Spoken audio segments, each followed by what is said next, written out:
Quality और consistent performance के लिए सिर्फ सिल्वर पंप। टॉप क्वालिटी और कंसिस्टेंट परफॉर्मेंस के लिए सिर्फ सिल्वर पंप, नाम याद रखना। वर्षा गायकवाड आणि इतर लोकप्रतिनिधी जे आहेत ते या ठिकाणी पोहोचलेले आहेत। वर्षाताई, समाज आक्रमक झालेला आहे, आतमध्ये घुसण्याचा त्यांची मागणी काय आहे की ज्या अधिकाऱ्याने कारवाई केली होती त्या अधिकाऱ्यावरती कारवाई व्हावी आणि जी बिलकुल जायज आहे ज्या तऱ्हेने कारवाई झाली। सकाळी सकाळी मी मगाचपासून सांगते की 2 जीसीबी आणले गेले, त्या ठिकाणी महिलांवरती ज्या तऱ्हेने त्या ठिकाणी जो हल्ला झाला ह्याचा सगळेजण निषेध करतात। त्यामुळे खरं तर जैन समाज हा शांतताप्रिय समाज आहे, दिगंबर समाज हा खूपच शांतताप्रिय समाज आहे। कधी आजपर्यंत त्यांचा आवाज ऐकला होता का? पण आज का उतरावं लागलं लोकांना?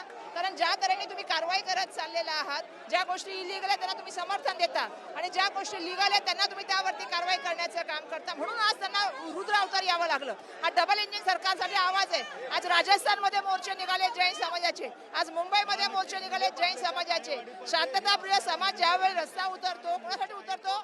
त्यांच्या अस्मितेसाठी उतरतो, त्यांच्या स्वतःचा आवाज दाखवण्यासाठी करतात। तुम्ही जे बघितलं ना ते एक फरशी पण ठेवलेली नाही, अँगल। सत्ताधारी पक्षाचे लोकप्रतिनिधी आज सामील होतात, त्यांचीच सत्ता। तेच मला आश्चर्य वाटतंय की सत्ताधारी पक्षाचे त्या ठिकाणी जे आहे ते मंत्री होतात आणि आमदार होतात त्या ठिकाणी सामील, आणि त्यांचंच सरकार आहे, त्यांनी याच्यावर कारवाई करावी। जे मंत्री महोदय त्यांच्या मतदारसंघातले पण 7-8 मंदिर त्या ठिकाणी गायब झाले, त्याच्यावर त्यांनी बोलावं।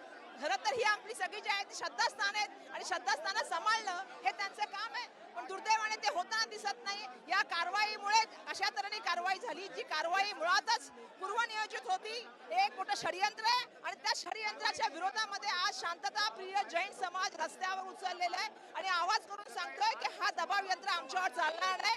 तुम्ही मूर्तीचं खंडन कराल, त्या ठिकाणी जर तुम्ही त्या ठिकाणचे अँगल पण तोडाल तर ते आम्ही खपून घेणार नाही, म्हणून लोक रस्त्यावर उतरलेले आहेत। तर आपण पाहिलं की वर्षा गायकवाड यांच्या आक्रमक पवित्र आपल्याला पाहायला मिळतोय। आपल्यासोबत काही महिला देखील आहेत, महिलांशी आपण बोलणार आहोत। मंदिर वही बनाएंगे आप बोल रहे हो, बट बीएमसी की ओर से कार्रवाई की गई है। हाँ, हम जैन समाज बहुत शांतिप्रिय समाज है, हमने आज तक किसी को कोई प्रॉब्लम नहीं दिया है, लेकिन ये मंदिर तोड़ के हमारी भावनाओं को ठेस पहुंचाया गया है और हमारा मंदिर टूटा है लेकिन हमारा हौसला ही टूटा है।